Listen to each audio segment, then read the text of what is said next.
नमस्कार, मी संजय भालेराव शहापूर गजालीत आपले स्वागत आहे. खडवलीची भातसा नदी बनली स्विमिंग पूल, वॉशिंग सेंटर आणि धोबी घाट. तर नदी पात्रात अवैध झोपड्यांचा सुळसुळाट. जलनायक डॉक्टर स्नेहल दोंदे यांच्या भेटीमुळे प्रशासनाला आली जाग. बेरे ग्रुप ग्रामपंचायत कडून थातूर मातूर कारवाईसाठी पोलिसांनी मदत करणे गरजेचे.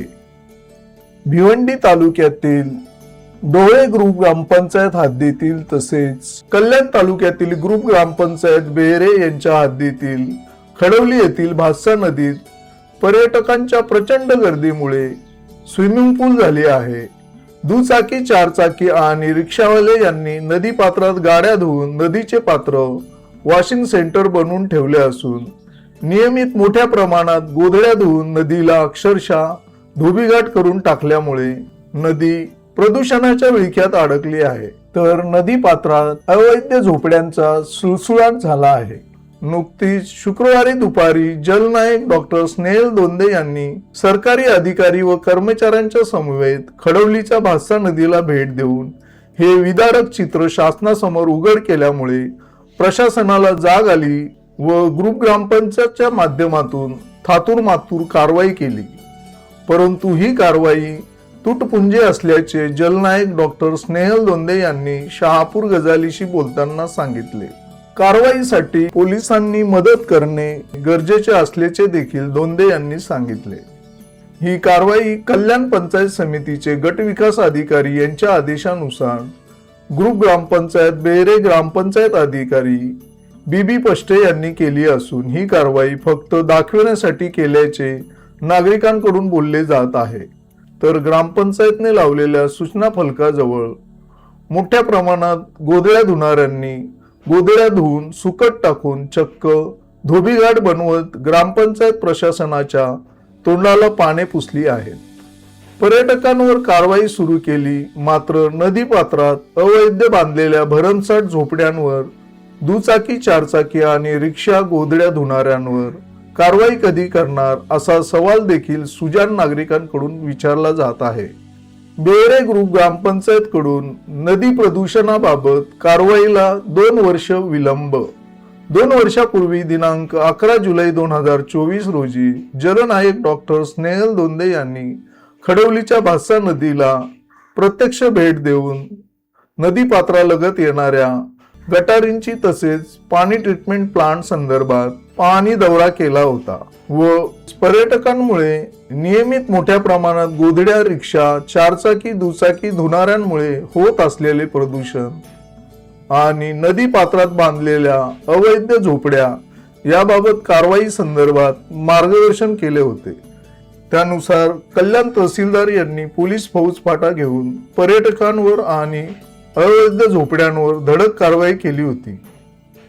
मात्र या कारवाईत सातत्य नसल्याने आजची परिस्थिती भयानक झाली असून प्रचंड प्रमाणात झोपड्या वाढल्या असून पर्यटकांची संख्या देखील मोठ्या प्रमाणात वाढली आहे. नदी प्रदूषणाबाबत व नदी पात्रातील अवैध बांधकामांबाबत जलसंपदा विभाग, भातसा डावा कालवा उपविभागाच्या अधिकाऱ्यांनी जबाबदारीने कारवाई करणे गरजेचे असताना ते मात्र बघ्याची भूमिका बजावत असलेले दिसून येत आहे. त्यावेळी डॉक्टर स्नेहल दोंदे यांच्या समवेत सहाय्यक गट विकास अधिकारी श्रीमती बनसोडे, नडगाव मंडळ अधिकारी दर्शना भावे, जलसंपदा विभाग भातसा डावा कालवा उपविभागाचे अधिकारी जगदीश भगत, धनंजय दोशी, पाणी पुरवठा विभागाच्या शाखा अभियंत्या श्वेता सकपाळ, उपसरपंच अनिल गणपत बांगर तसेच ग्रामपंचायत अधिकारी बीबी पष्टे, नम्रता लोखंडे उपस्थित होते. खडवली नदी भातसाचे खडवली नदीवर जी भातसा नदी वाहते तिथे एवढे सारे शँटीज बांधले गेले दोन्ही बाजू, म्हणजे भिवंडी तालुका आणि कल्याण तालुका.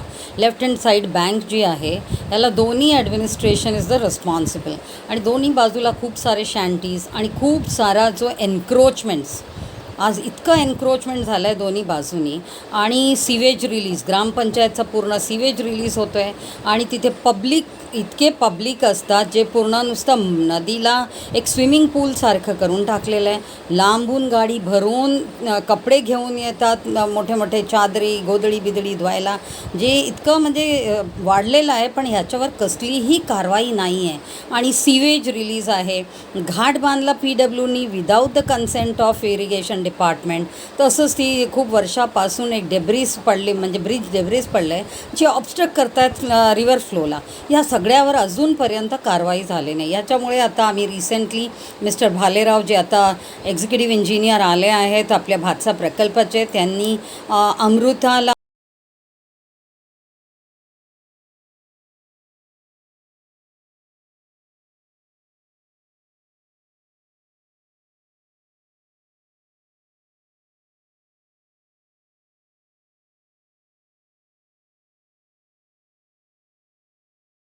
इंटरेस्ट घेतला. BDOचा आदेशानुसार पष्टे जे ग्रामसेवक आहे त्यांनी तिथे पब्लिकला हकलायला त्यांच्या स्टाफला पाठवला, पण without having police with them. आता पोलीसचा पण पेट्रोलिंग कंपल्सरीली व्हायला पाहिजे. डिस्प्ले बोर्ड्स पण ज्या पद्धतीने लावलं जातं, नुसतं आपण खानापुरता करतो सगळं कामं, पण डिस्प्ले बोर्डवर पण वायलेशन ऑफ नॉर्म्स आणि जी नदीला का स्वच्छ ठेवायला पाहिजे असं पद्धतीने जर आपण सिरियसली काम केलं आणि रेग्युलर पोलीस पेट्रोलिंग केलं तर मला असं वाटतं आपण सर्व नदींना व्यवस्थित आपण करू शकू आणि याच्यावरची एन्क्रोचमेंट पण थांबवू शकू. तर याच्यासाठी एक कलेक्टिव्ह अप्रोच पाहिजे, एफर्ट्स पाहिजे सगळ्यांचा. इरिगेशन डिपार्टमेंट, पोलीस डिपार्टमेंट, MPCBच्या आम्हाला खूपच एक निराशाजनक हे दिसते की त्यांच्या कसल्याही प्रकारचा सहयोग मिळत नाही आहे अजूनही. पण एनिवेज थँक्स टू आपले कलेक्टर ज्यांनी आता इंटरेस्ट घेतला आहे, नोडल ऑफिसर अपॉइंट केला आहे. होप एक म्हणजे ह्या सगळ्या कॉम्बिनेशनमध्ये इंटिग्रेटेड अप्रोचमध्ये आपण सर्व नदी जे ठाणा डिस्ट्रिक्टच्या आहे त्याच्याबद्दल आपण काही कारवाई करून चांगलं काम करू शकू आणि ही जस्ट सुरुवात आहे. ताज्या घडामोडींसाठी पाहत राहा शहापूर गजाली. धन्यवाद.